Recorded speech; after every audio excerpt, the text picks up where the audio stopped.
네, 이번에 다룰 내용은 교통사고로 인해서 근로자가 업무중 사고로 산재 피해 보상을 입은 경우 또는 공무원이 공상으로 인해서 공상 처리가 됐을 때 피해 보상 중에서 치료비하고 휴업급여, 휴업보상에 대한 부분만 간략히 한번 다뤄보도록 하겠습니다. 근로자가 업무 중 교통사고로 입은 경우에는 산재 보상이 가능합니다. 자동차 보험도 되고 이제 산재도 가능하죠. 업무 중 사고로 공무원이 공상을 입은 경우에도 역시 공상 처리가 가능합니다. 이 경우에 있어서 피해 보상에서 어떤 차이가 있는지 실무 관점에서 한번 다뤄보겠습니다. 자, 우선 관련 법규가 교통사고 같은 경우는 자동차 손해상 보장법이란 규정이 있습니다. 업무 중 사고의 산재 같은 경우에는 산업재해보상보험법 규정을 받도록 되어 있습니다. 공무원인 경우에 공상 처리된 경우에는 공무원재해보상법이란 규정이 따로 있습니다.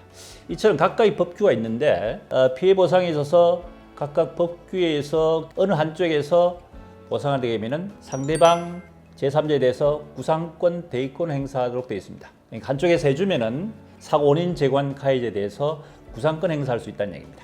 좀 교통사고로 예를 들어가지고 근로자나 또 공무원이 사고를 입게 됐을 때 자동차 보험으로 만약에 보상을 해야 되는데 산재로 보상한다든지 또 공무원 재보상법에 의한 공상을 처리된 경우에 있어서는 당연히 제3자인 가해자가 가입된 자동차하고 구상을 해야 되겠죠.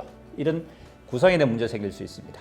오늘은 그 중에서 이제 치료비, 휴업급여, 휴업보상 부분에 대해서만 간략하게 간추려서 말씀드리겠습니다. 자, 우선 산재에 대해서 먼저 간략히 말씀드리자면은 산재피해보상법에 의해서 피해보상 범위는 치료비에 대한 요양급여라든지 휴업급여, 장애급여, 사망시에 유족급여 같은 이런 피해보상을 받을 수 있는 보상 규정이 있습니다.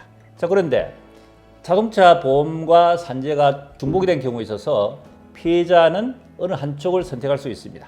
둘 다 보상받을 수는 없습니다. 한쪽이 보상받으면은 가해자 행위에 대한 부분에 대해 구상할 수 있기 때문에 양쪽 보상받을 수 없는데 통상적으로 산재로 보상 처리를 하는 경우에 있어서는 연금제도가 있기 때문에 또는 자동차 보험 과실을 상기하지만은 산재는 과실된 부분을 고려하지 않기 때문에 산재로 청구하는 경우들이 가끔 있습니다. 산재로 만약에 처리를 했을 때 치료비하고 휴업급여에 대한 부분이 자동차 보험에는 과실 부분에 대한 것 때문에 과실 상계를 합니다만 휴업급여에 대한 부분은 산재에서는 과실 상계를 하지 않습니다. 예를 들어서 자동차 보험회사에 청구를 할 때 산재 초과되는 부분에 대해서는 추가로 청구할 수 있는데 자동차 보험에서 산재로 청구를 할 때 휴업급여에 대한 부분에 대한 것은 제외한 나머지 부분을 청구하는 것이 유리할 수가 있습니다. 좀 더 쉽게 설명드리자면 이렇습니다. 피해자 과실이 있는데 자동차 보험회사에서는 과실 부분에 대한 부분을 상기를 합니다. 예를 들어 내가 소득이 300만 원이면은 내가 입은 휴업 손해에 대한 부분 자동차 보험에서는 이번 기간 동안에 그 300만 원의 소득의 부분에 대한 부분을 과실만큼 공제라고 보상이 받는 대신에 현재에서는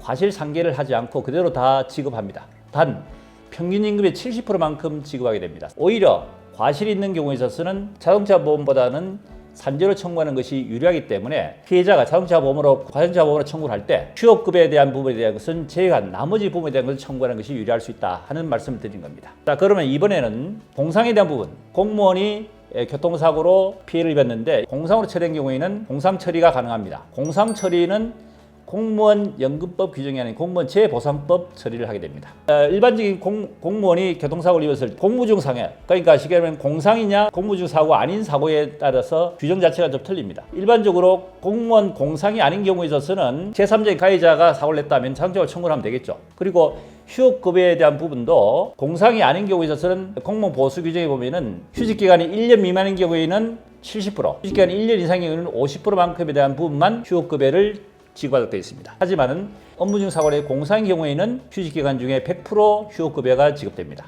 그러니까 공상의 경우에 있어서는 휴업급여 자체가 그대로 100% 보상이 됩니다. 공무원 같은 경우에는 어쨌든 업무 중 사고로 인해서 발생한 사고에 있어서 사회보장적 급여에 대한 차원에서 급여를 다 100% 보존을 해준다는 얘기입니다. 자, 그래서 이번 시간에 다룰 말씀드린 내용 중에 휴업급여에 대한 부분에 대해서 자동차 보험의 산재인 경우에 있어서 가장 중요한 차이는 뭐냐면은 산재는 휴업급여에 대한 부분에 대해서 자동차 보험과 이중 보상이 안 된다 그랬죠. 하지만은 과실상계를 하는 자동차와 달리 휴업급여에 대한 부분은 과실상계 자산금 70% 다 지급하기 때문에 둘 중에서 휴업급여 청구하는 것이 산재라는 것이 유리할 수 있다. 하지만은 서로 간에 구상권, 대의권을 행사할 수 있다는 겁니다. 공무원의 경우에 있어서는 산재와 달리 구상 대의권 규정이 없기 때문에 휴업급여에 대한 부분은 공무원이 공사원에 가서 휴업급여를 100% 국가에서 지급하더라도 자동차 보험으로 해서 100% 다시 별도로 청구를 할 수 있다는 것이 가장 중요한 차이입니다. 아시겠죠? 이번 시간에는 교통사고에 있어서 업무 중 사고인 경우에 근로자의 산재와 공무원 공상의 경우에 있어서의 휴업급여에 대한 부분에 대해서 어떤 차이가 있는지 실무적 관점에서 한번 다뤄봤습니다. 도움이 됐으면 구독, 좋아요, 알림 설정 부탁드립니다.